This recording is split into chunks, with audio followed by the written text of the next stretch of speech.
Hi, welcome to FitTech Videos. This is video 2 of the muscle stimulation and activation videos. In video 2, we are going to focus on your posterior sling. So in video 1, we focused on the anterior sling, with anterior meaning the front of the body. Now we're working on the posterior sling, the sling on the back of the body. Now, interestingly enough, this is a very, very important one for people that get sciatic pain, because the activation point for your glute your glute max, your latissimus dorsi, and your piriformis are all in the same spot. One other muscle that I include in the posterior sling is your hamstring, purely because it is a bit of a hip extensor. It helps to extend the hip, but its main job is to flex the knee. But it does help with that thing. That movement. So the activation point, I'm going to start with the activation point of the posterior sling. So your latissimus dorsi is this big back muscle that comes all the way down here. It attaches under the arm, comes all the way down. It's quite a flat, broad muscle. And in bodybuilders, when they start doing that pose, I'm not a bodybuilder, but when they do that pose and you get that nice lat spread, that's the lat. So in most people that aren't highly trained, it's not, or not even highly trained. I mean, you get great athletes that are just lean. You don't see that spread as much. Swimmers have a very nice spread because they use those lats very much, and then bodybuilders focus on getting a big lat spread. But a lot of people don't realize how powerful that muscle is, purely because they don't see that bulk. But just because you don't see the bulk, it is a huge flat muscle. So it's not necessarily needing to be bulky to be very powerful. So it's in the back, and that attaches onto the hip via fascia.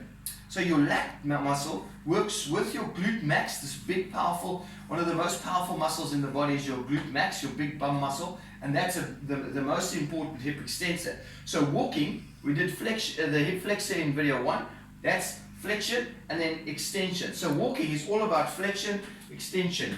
That looked a bit weird, but you get the picture. So the glute max, the latissimus dorsi, and the piriformis. Now the piriformis is a very small little muscle. I show this big. It's different for every person, of course. And it's underneath your glute max, and it runs like in a diagonal. It runs diagonally right inside between your femur, or the hip, and the pelvis.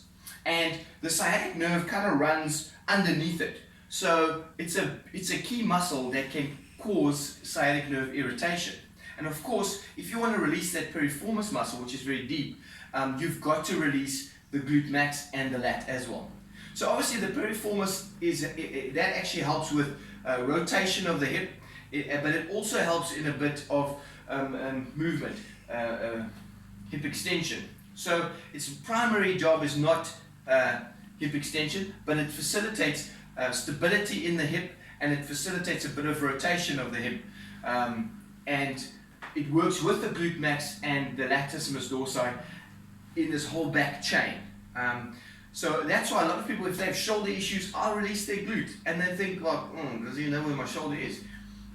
I do, and if I don't release the glute, the lat doesn't fully release, and then I can't get that good release in the shoulder. So everything's interlinked, but I like to isolate. So the activation point, like I said, for the neural lymphatic reflex point for the glute max, the latissimus dorsi, and the piriformis is high up in the rib. So the quad was lower down in video 1. This one is high up, right under here, and that's generally more sensitive. When you get in between the ribs there, it'll sometimes take your breath away a little bit. You don't have to go hard, it's a stimulation. Okay. Then the last muscle that I've added into the posterior sling, which I believe is part of the posterior sling, is your hamstring muscle. A very powerful muscle, used for running, walking, squatting, lunging, all those things. And that, obviously it's secondary to the glute max in hip extension, but it does help. So the hamstring has an activation point that's high up. It's right on the base of the pelvis. The best way to get hold of it is to make a fist and to literally just work over here. What you can also do is grab a cricket ball or hockey ball or something and stimulate it, or even put it against the wall and just stimulate there a little bit like that. It doesn't have to be hard, it's just about stimulation. And you will often find that it's quite sensitive over that area there, because it can feel a bit bruisey.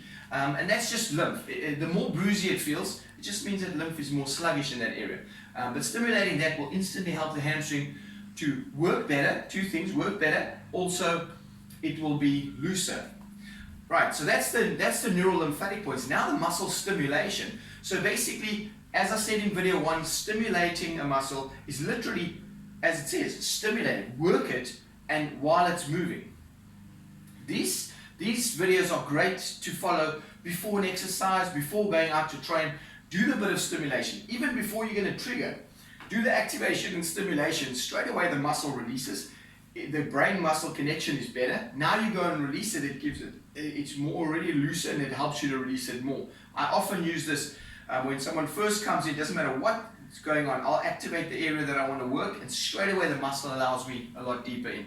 So for the hamstring, very simple: stimulation and then work it. Stimulation, work it. So work it in two planes, because in two movements. One is the flexion of the knee, and the other one is a flexion and extension. Glute is the extension, and of course the piriformis is a little bit of a rotation. So it's a lateral rotation. So the piriformis, you go nice and deep. I would always do the piriformis activation, stimulation after. I said activation, stimulation. I meant you're first going to activate, which is the neural lymphatic point, then you're going to stimulate. So I'll first stimulate the hamstring, then the glute, then the lat, then I'll go into the piriformis, because the piriformis is a deeper one. So you want to get the glute nice and released, and then you can add a little bit of extension, and then a bit of rotation. Of course, the lat is stimulate. Now sometimes it's hard to get hold of your lat properly, so what you could do is use a foam roller. That's a great way, against the wall, and you can stimulate it. And now what you're doing is you reach up and you pull down, and then you stimulate, pull down. This is also a thing that a partner can help you with, so they can kind of stimulate the muscle and you can pull down, stimulate the muscle and pull down.